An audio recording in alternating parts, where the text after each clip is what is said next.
Egun guztioi, mila esker bregoi honetan nirekin egoteagatik. Eskerrik asko hemen dauden agintariari ere urte hauetan zehar nire lanean konfiantza izateagatik. Eskerrik asko batez ere diputatu nagusiari eta kultura eta kirol saileko foru diputatuari Arabako jaiei hasiera emateko aukera hau emateagatik. Hore bada niretzat eta honekin batera errekonozimendu oso garrantzitsu bat emakumeentzat oro har. Hain simbolikoa den ekimen hau egiteko, gure ondarearen bidez, Arabako emakumeek iraganean utzitako arrastoa berreskuratzen egin dudan lanagatik aukeratu naute. Eta horrek esan nahi du, erakundeek berdintasunezko narrazio historiko bat babesten dutela, anitza eta komuna. Eta hori uste dut oso albiste ona dela herritar guztientzat. Una vez más, nos congregamos alavesas y alaveses en esta plaza para dar comienzo a las fiestas de Álava. Pero este año es particularmente especial. Se cumplen 50 años desde que las sociedades gastronómicas vitorianas impulsasen la primera tamborrada que tuvo lugar para conmemorar estas fiestas. Una tradición relativamente joven que ya se ha convertido en una de las señas de identidad de estos días. Pero también hemos descubierto recientemente, gracias a la pericia investigadora de la historiadora Virginia López de Maturana, otra efeméride que sin ella nos habría pasado desapercibida. Y es que este año también se conmemora el centenario de la primera ocasión en la que hubo dos retretas, una en la Diputación y otra en el Ayuntamiento de Vitoria-Gasteiz, tal y como las conocemos en la actualidad. La investigación nos ha permitido saber que se interpretaron en 1925, 2 años antes de lo que se pensaba hasta ahora. Esta noticia del centenario ha llegado justo a tiempo gracias a la labor incansable de esta historiadora que, rebuscando en la hemeroteca, supo encontrar el dato que transformaba el relato de nuestra propia tradición. Y esto, que podría ser anecdótico, resulta que es fundamental. Porque la memoria de nuestro pasado se funda en lo que somos hoy en día. A través del ejercicio de ciertas tradiciones, de la perpetuación de algunas narraciones, de la repetición o conmemoración de hechos, nos forjamos el relato de lo que somos hoy. No es ningún secreto que la historia nos importa porque es identitaria, porque nos permite entender quiénes somos, dónde estamos, nos da un carácter, una biografía, un modelo a seguir. Nos hace ser quienes somos. Por eso algunas personas se sienten interpeladas cuando hablamos del pasado. No se trata de lo que hicieron otras personas, se trata en el fondo de que eso que aconteció hace años forma parte del imaginario y de la identidad de muchas de las personas de hoy. Sin embargo, hay ciertos colectivos a los que se nos ha impedido construir nuestra memoria, a los que se nos ha arrebatado todo atisbo de identidad histórica que nos pudiese dar una cohesión de grupo, un relato común y el reconocimiento de ciertas experiencias propias. Hablo de las mujeres, del colectivo LGTBIQ+, de las personas racializadas, de las discapacitadas, de la infancia y de la vejez. Somos muchas las que no encontramos acomodo en el discurso histórico hegemónico, pensado únicamente para ensalzar las acciones de unos pocos, ignorando deliberadamente a los demás. Por ello me gustaría poner el foco, si me lo permitís, en esta labor a veces silenciosa pero constante que llevamos a cabo las personas que nos dedicamos a investigar el pasado y hacerlo cada vez más ancho e inclusivo. Se trata de una tarea sufrida, difícil, compleja, no siempre reconocida, pero fundamental para sostener la sociedad del presente. La historia es un relato que no se construye solo, ni surge por generación espontánea, sino que necesita del trabajo incansable de multitud de personas que ponen su empeño en encontrar los datos, en analizar restos materiales, imágenes de otros tiempos, textos inconclusos, vestigios siempre insuficientes que nunca alcanzan a responder la totalidad de nuestras preguntas. Hacer historia es toparse, en ocasiones, con muros de silencio, y otras veces llegar al éxtasis del hallazgo inesperado. Pero siempre, y esto lo sabemos las personas que hacemos historia, se trata de un relato inacabado. Siempre hay un dato más que puede aparecer, un enfoque que no habíamos contemplado anteriormente, o una pregunta que no hicimos y que de pronto se vuelve urgente. Y la pregunta más acuciante de todas, la que toca responder en nuestro tiempo, es una que afecta a más de la mitad de la población. ¿Dónde estaban las mujeres en la historia? Esta pregunta, a mí, me cambió la vida. No estaría hoy aquí contándoos todo esto si no se me hubiese instalado esa inquietud hace unos años en lo más profundo de mi ser y hubiese crecido hasta convertirse en mi obsesión, en la idea constante que rige mis pensamientos y mis acciones. ¿Dónde estaban las que son como yo, como nosotras? ¿Qué hicieron? ¿Qué sintieron? ¿Cómo las trató la historia? ¿Qué legado nos dejaron? ¿Cómo llegaron a convertirse en mujeres en las sociedades y tiempos que les tocó vivir? Y sobre todo, ¿qué enseñanza podemos extraer de sus experiencias para nuestro presente? Sin embargo, ni en mis años de formación, ni en los libros de texto, ni en los productos culturales de carácter histórico encontraba la respuesta a estas preguntas. Una y otra vez me topaba con el silencio. Decidí entonces mirar más allá, salir del relato que nos llevaban contando en los últimos 200 años. Leí a compañeras que nadaban a contracorriente. Volví a analizar las fuentes. Rebusqué en los textos originales. Miré de nuevo las imágenes donde me habían asegurado que apenas aparecían las mujeres y examiné los restos materiales que conectaban con las experiencias femeninas. Y, esta vez sí, allí sí las encontré. Sufrí el mismo proceso de revelación que han tenido muchas de las investigadoras que me precedieron y que están viviendo hoy las historiadoras del futuro. Las mujeres no estamos en el relato común de la historia porque no han querido que estuviésemos, porque se ha hecho todo lo posible por negar nuestra existencia, nuestras acciones, nuestras contribuciones, porque de manera intencionada se ha querido invisibilizarnos y ocultarnos.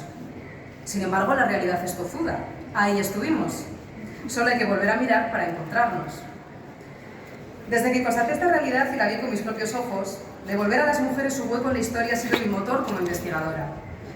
Frente a mí y a las cada vez más numerosas mujeres que luchamos codo con codo, desde la sororidad, para cambiar los relatos que no nos incluyen, nos encontramos con el muro de una tradición que a veces se resiste al cambio, con el peso de ciertos relatos que, aunque falsos, han logrado calar en la sociedad, con los bulos, los estereotipos de género infundados, las fake news de la historia. La labor es ingente y sabemos que solo conseguiremos revertir el daño causado mediante el trabajo duro, riguroso, colaborativo. Porque arrebatarnos nuestro pasado como colectivo es impedir que creemos una genealogía femenina que subraye nuestras hazañas y logros. Es evitar que tengamos modelos históricos en los que inspirarnos para romper los techos de cristal. Es prohibirnos comprender los procesos históricos en los que se formaron nuestras opresiones actuales. Es presentarnos ciertas actitudes como naturales, como si fueran propias de nuestro género, ocultándonos que no son sino un mandato social variable, flexible y, sobre todo, negociable. Por ello, hoy en día, nuestro relato histórico común, el de nuestra propia provincia, sigue incompleto. Pese al trabajo que desde hace años llevamos realizando muchas historiadoras e historiadores alaveses, todavía quedan muchos aspectos de la historia de las mujeres por sacar a la luz. Y lo más importante, queda por delante una imprescindible labor de socialización y de puesta en conocimiento de los resultados que se producen en el marco académico. Porque de nada sirve la labor de historiar si no llega a las personas que conviven en su día a día con ese pasado, si no sabemos reconocer la huella femenina en las calles que habitamos, en el patrimonio que nos rodea, en las tradiciones que reproducimos anualmente, en las historias que nos contamos. Lo más urgente, además de la pregunta por las mujeres, es compartir la respuesta. Así que voy a aprovechar la oportunidad que me da este pregón para precisamente hacer eso mismo, para compartir con todas las personas que me acompañáis hoy aquí unas breves pinceladas de historia alavesa ubicando a las mujeres como protagonistas.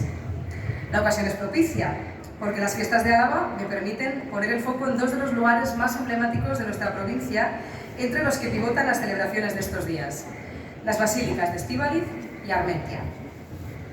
Es bien conocido que ambas iglesias constituyen las joyas de la corona de nuestro románico alavés, y como tales he tenido la oportunidad de estudiarlas en profundidad a través de mis investigaciones y hablar sobre ellas en mis libros, artículos y publicaciones.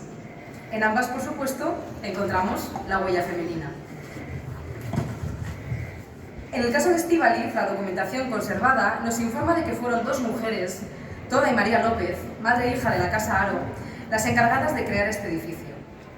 Lo sabemos gracias, en gran medida, al testamento de María, donde afirma que su madre, junto a su padre, fundó también entre finales del siglo XI e inicios del XII la primera villa de toda Euskadi, Villafranca de Estíbaliz, de la que ambas fueron sus primeras señoras. Pero también, analizando la documentación, podemos vislumbrar las motivaciones políticas que llevaron a Toda López a fundar Estíbaliz, en origen un monasterio vinculado con San Pedro de Cluny, que se creó siguiendo las directrices y las estrategias religiosas de las reinas y reyes de la Casa de Borgoña, de las que eran vasallas. Toda López está implicada, por tanto, en la creación de la primera villa vasca, pero a ella también le debemos la introducción del románico en nuestro territorio y uno de los edificios históricos más importantes de toda Álava. Estas dos mujeres, Toda y María López, representan uno de los ejemplos más tempranos documentados en nuestra provincia sobre eso que hoy en día denominamos matronazgo y que ha tenido una huella trascendental en nuestro patrimonio. La palabra matronazgo alude al mecenazgo femenino, es decir, a la labor habitual y cotidiana de las mujeres, especialmente de las clases más pudientes, de encargar y pagar obras de arte. Detrás de estas acciones de matronazgo, normalmente, se escondían intereses políticos, demostraciones de poder o estrategias de linaje, pero a cambio también engrandecían el urbanismo de villas y pueblos, daban servicios básicos como hospitales, puentes o iglesias y contribuían a menguar las injusticias sociales mediante lo que entonces se llamaban obras pías. Sin el matronazgo de estas mujeres que estuvieron pagando y dirigiendo obras por toda nuestra provincia, no contaríamos con gran parte de nuestras iglesias románicas, ni con el desaparecido convento de San Francisco de Vitoria, ni con el de San Antonio, ni tampoco con el Hospital de Santiago o gran parte de los hospitales históricos que salpican los pueblos alaveses. No habríamos tenido un frontón en la calle San Prudencio, tristemente desaparecido, ni se hubieran podido desarrollar del mismo modo tradiciones como la procesión de los faroles. En definitiva, gran parte del patrimonio que hoy en día atesoramos ha sido posible gracias a la acción de estas mujeres benefactoras que mientras creaban estos espacios y obras dejaron su impronta bien visible en ellos para que fueran recordadas. Lo menos que podemos hacer hoy en día en señal de agradecimiento es precisamente eso, recuperar su memoria. Pero no solo fueron las mujeres las principales artífices del patrimonio que nos rodea, sino que también emergen representadas en él de formas muy diversas. A veces, las imágenes en las que aparecen obedecen a estereotipos de género impuestos desde las instancias de poder, pero en otras ocasiones encontraron la manera de reflejar su voz, sus anhelos, deseos y expectativas a través de las representaciones visuales. Esto es lo que sucede en unos capiteles del ábside de Armentia. Sabemos que la Colegiata de Armentia fue un proyecto constructivo ideado por el obispo de Calahorra, Rodrigo de Cascante, en probable colaboración con el rey Sancho VI el Sabio de Navarra. Sin embargo, el ábside de Armentia es anterior y parece obedecer a unos intereses que nada tienen que ver con los discursos religiosos que se desarrollan en otras partes del templo. Entre escenas que se relacionan con la vida de la nobleza rural alavesa del siglo XII y que conectan con las típicas representaciones nobiliarias del románico alavés, encontramos un par de capiteles que aluden a las ideas de fertilidad y de reproducción. Allí encontramos una mujer claramente embarazada, otra que se toca el vientre en señal de preñez y representaciones muy detalladas y anatómicamente perfectas del aparato reproductor femenino. En empresas constructivas de esta envergadura, en la que la selección de imágenes no se deja al azar, podemos constatar la relevancia histórica y social que ha tenido siempre la reproducción. No en vano, hallamos varias representaciones más, todas ellas de carácter explícito, de escenas sexuales y partos protagonizados por mujeres de la nobleza, repartidos por todo el románico alavés. A través de estas imágenes podemos intuir el miedo a morir en el parto que tenían las madres de otros tiempos, una amenaza muy real que se ha cobrado y sigue cobrando la vida de millones de mujeres en todo el mundo. Un sacrificio por la continuidad de las comunidades, muchas veces no reconocido, sino denostado, pero que sin embargo era valorado por las damas medievales, que lo consideraban a su vez un símbolo de poder. Por ello, junto con la revalorización de los cuerpos y de las experiencias de las mujeres, deberíamos también poner en primer plano, tanto en el pasado como en el presente, las tareas tradicionalmente asociadas a lo femenino, como la reproducción o los cuidados. Fue la antropóloga Margaret Mead la que, cuando le preguntaron por cuál era, a su juicio, el primer síntoma de civilización, respondió sin dudarlo: el fósil de un fémur roto que muestra indicios de curación. Es decir, para ella, el gesto fundacional que nos hizo seres humanos fueron los cuidados mutuos. El hecho de que alguien del grupo se pusiese enfermo o se hubiese partido un hueso y el resto se hubiese preocupado por su recuperación, sin abandonarlo, eso Eso es lo que nos hace humanos.